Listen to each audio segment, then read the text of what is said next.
Thank you, Arthur.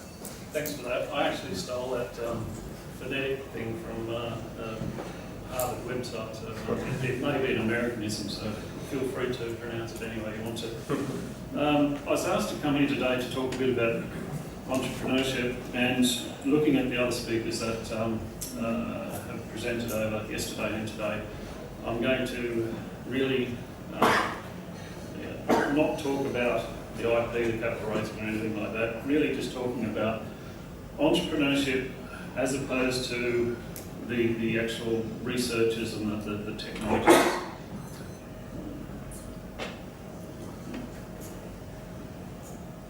Okay, so very quickly, I wanted to go over the importance of innovation, why are we doing it, look at the definition of entrepreneurship and try to differentiate that from inventors and researchers and such. Give you some examples to allow you to appreciate the difference on practical sense, and then look at some of the aspects of your role in the innovation ecosystem and how there's a connection or a role for the entrepreneur to assist you in getting your technology or research to a commercialisation state. So, why so serious? Looking at it from an Australian perspective, it's critically important, innovation. We're not a low-cost country. We cannot compete on the basis of cost. We don't want to compete on the basis of cost. We need to compete on the basis of innovation, of doing things differently. So, I read an article in The Economist magazine last week saying that since the GFC, the number of startup firms in the USA has halved. The number of IPOs or floats on the stock market has halved, and yet all net new jobs being created are coming from startups. So that gives you the idea of the importance of innovation and entrepreneurship. And if we don't do it, we're going to have to accept a lower standard of living. So it's critical to the country. Okay, entrepreneurship, looking at the definition, it's somewhat an elastic term. There's lots of different definitions for it, there's no single definition for it. It's been changing over time. When we think about entrepreneurships, we think about startups, we think about venture capital, we think about innovation, we think about inventors. So it encroaches on many definitions, and I wanted to explain that and then give you my view after dealing in this area for 25 years, what my preferred definition of entrepreneurship is. So just quickly looking at the definition,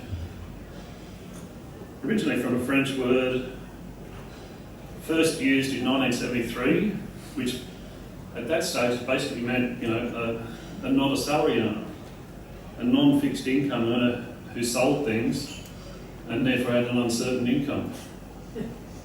In 1803, it was redefined to say, well, it's somebody who puts all the components of production together, land, labour, capital, to try and make a profit.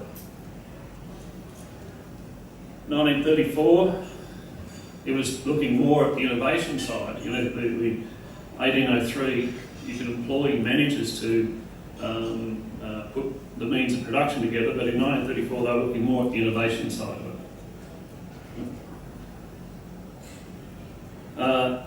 1961, they're looking more about the personality, achievement, energy, risk taker.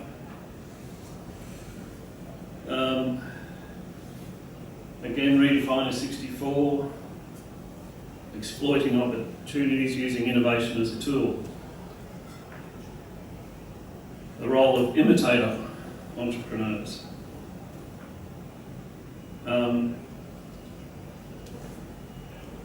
1975, accept risk of failure, take initiative. So some of the things that have evolved in that definition are innovation, putting time and effort into the project, assuming the risk in return for the reward. Now, one of the best definitions of entrepreneurship that I've come across is Harvard University, and in essence they said innovation, or an entrepreneur, is somebody who embarks on a project knowing full well that they don't have the resources needed to complete the job. So, that's pretty scary, but, it's 10 years I was involved with commercialising emerging technologies, which was a federal government grant. And my role, there was 14 of us dotted around the country, and my role was to go around, look at new startup businesses, do some research on them. If I thought they had legs, recommend them for government grant funding. If they got that, then to work with them and mentor them over a 2-year period in their commercialisation plans. And as I'm going through that due diligence phase, this definition of Harvard's definition of entrepreneurship, of embarking on a project knowing full well you haven't got the resources needed to complete the task, was a litmus test I ran across all the startup companies. So they may have great technology, but if the guy's an idiot, if the guy's paranoid, if the guy's a control freak, how's he going to attract the money, the people? How's he going to express his vision? And so a lot of projects, even though they have great technology, I would not recommend, because I don't think the guy had the entrepreneurial ability to attract what was needed to get it to the next stage. So now I want to give you a couple of examples of entrepreneurship in action, and I want to split it between the actual core product and the commercialisation side of it. So I've got 3 examples here, and you can see, I know you're all working on fantastic projects and the such, and that invention is critical, but there are other aspects to it that have to marry with the invention to get an economic outcome. So Grass Ads is it's about the size of a vacuum cleaner.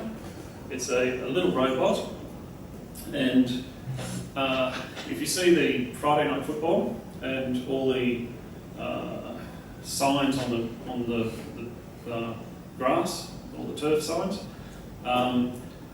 they used to be done either with stencils or signwriters using string and rope. Very much what I would call the old printing press type of scenario. You did the stencils, you made the stencils at the beginning of the year, and you used them throughout the year.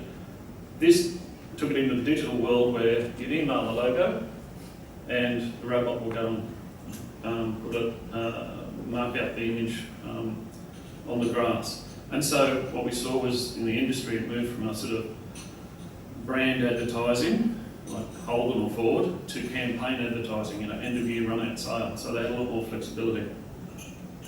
And I just want to quickly run through how that business has evolved. But before I do, look at this.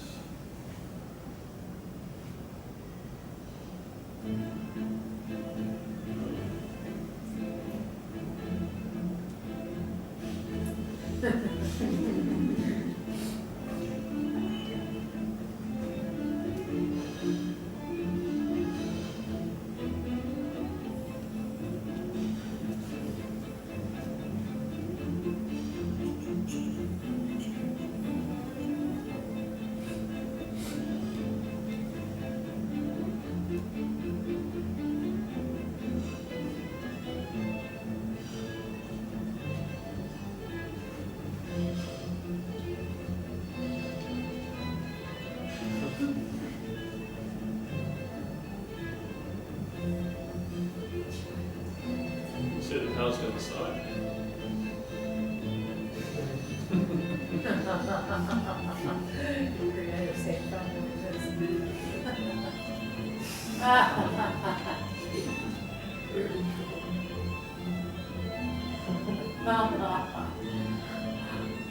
That is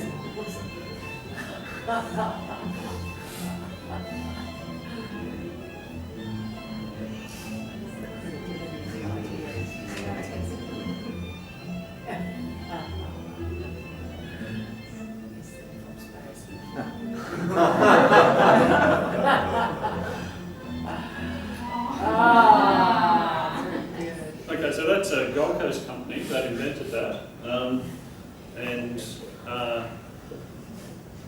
Originally they were just doing corporate golf days, and we looked at their business model and it just wasn't making sense, because they'd have to find out when the corporate golf day was, they'd have to then find out, you know, who was running it. Was it CPA Australia? Then they'd have to find out, well, who wanted to sponsor that. So there were several layers back from the decision makers or the revenue. So we took it from being a service provider and redefined its business as being a technology company.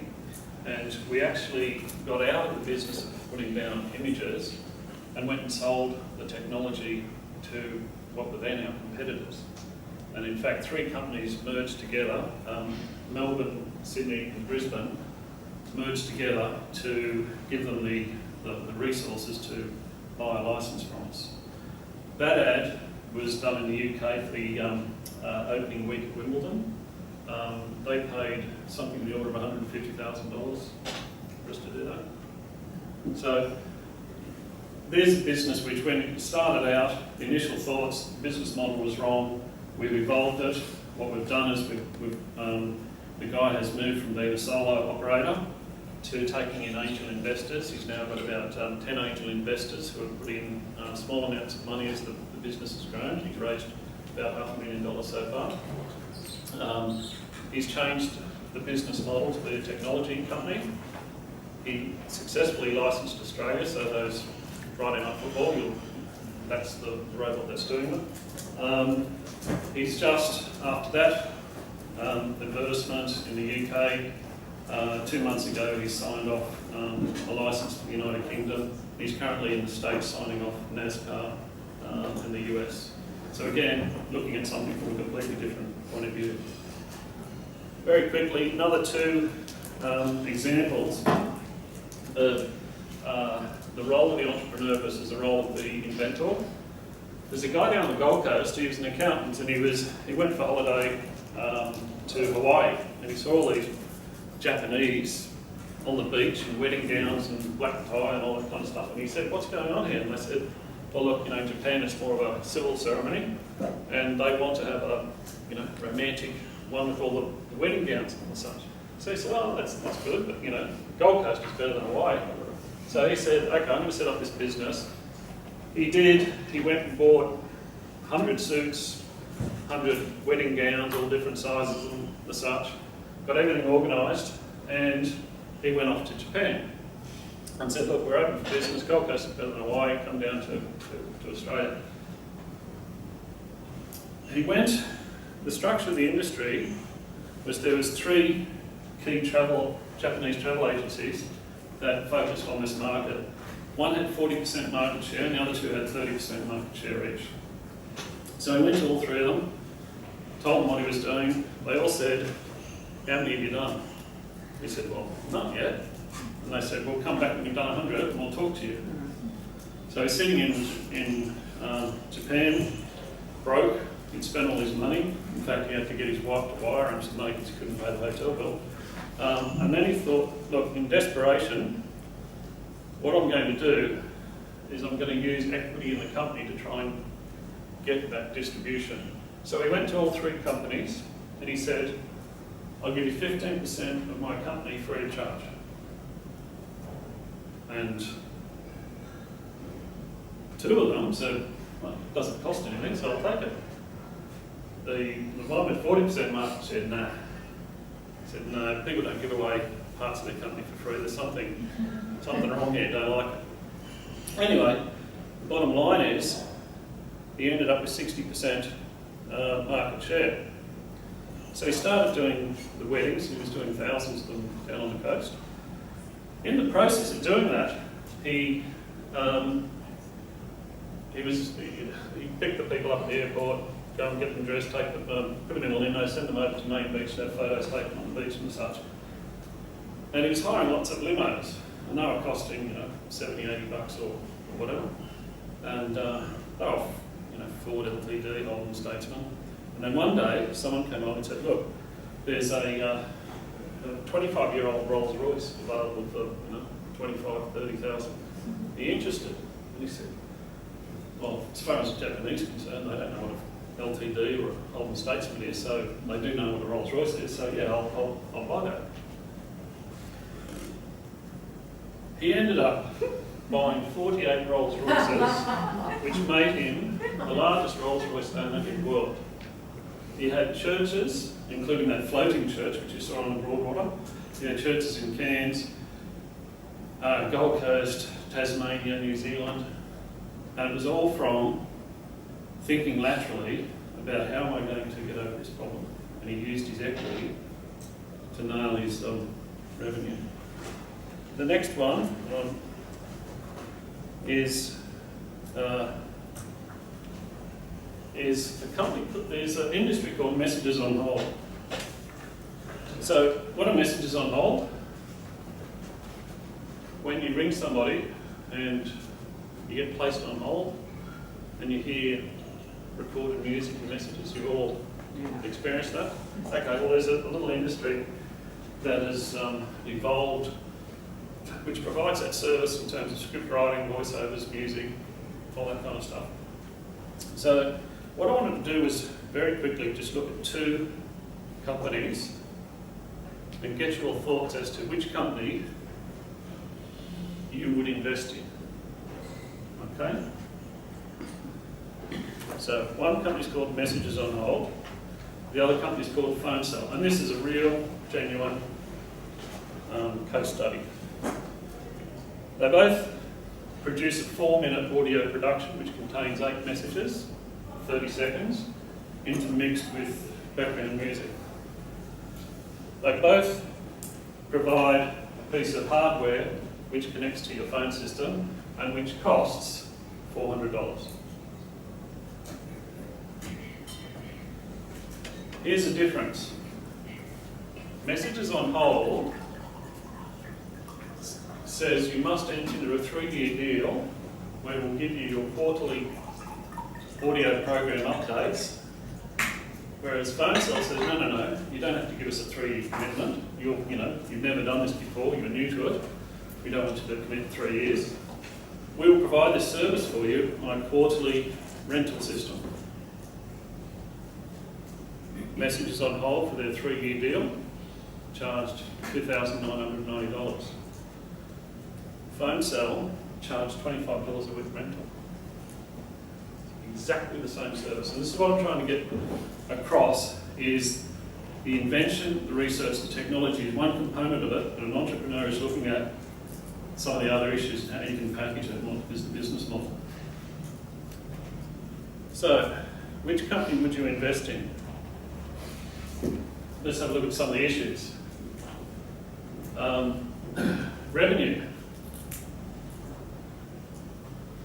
PhoneCell, $25 a week rental, generates $3,900, so it's more profitable than Messages on Hold.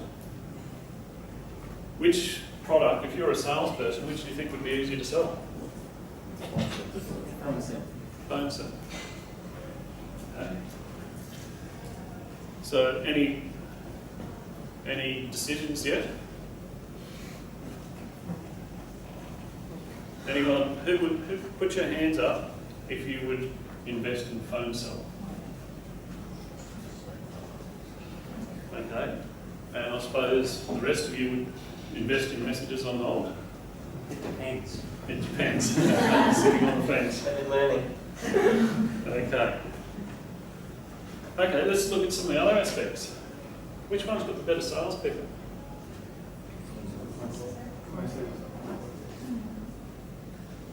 Yeah, if a salesperson goes out You know, they've got to go through their prospecting, they've got to make an initial cold call, they've got to try and get in front of someone, because you probably can't sell this new service that no one's ever purchased before without probably getting in front of them.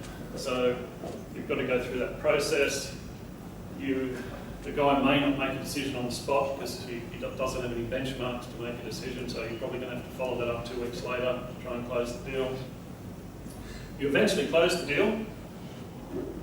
One gives you a cheque for $2,990 and you're a salesman on 30% commission, so you've earned $1,000. The other one gives you a rental for $25 and you're on 30% commission. That might pay for your taxi back to the office. So, which company is going to be able to attract more salespeople? Messages on hold. But the other side of the equation is how loyal will those salespeople be? Once he gets his cheque for $900 or so, 30%, you know, he's out of it. I mean, he can leave at any time.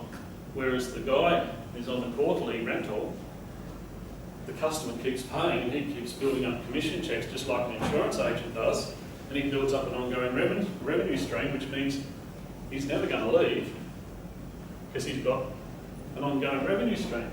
So there's a balancing act. Which one is better? I don't know. Cash flow. Which one's got the better cash flow?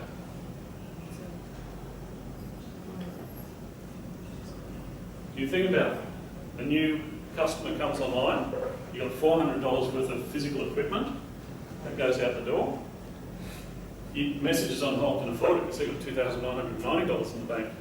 The other company has got $25 rental and he has to send out a $400 piece of kit. You have to employ script writers, voiceovers, audio production.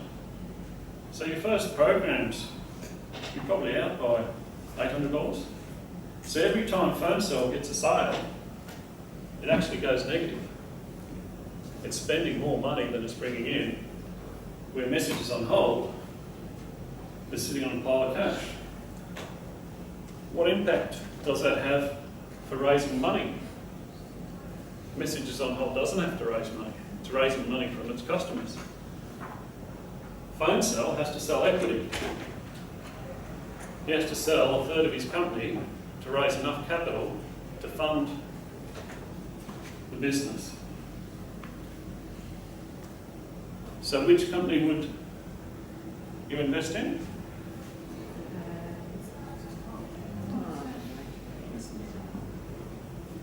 Who says messages on hold?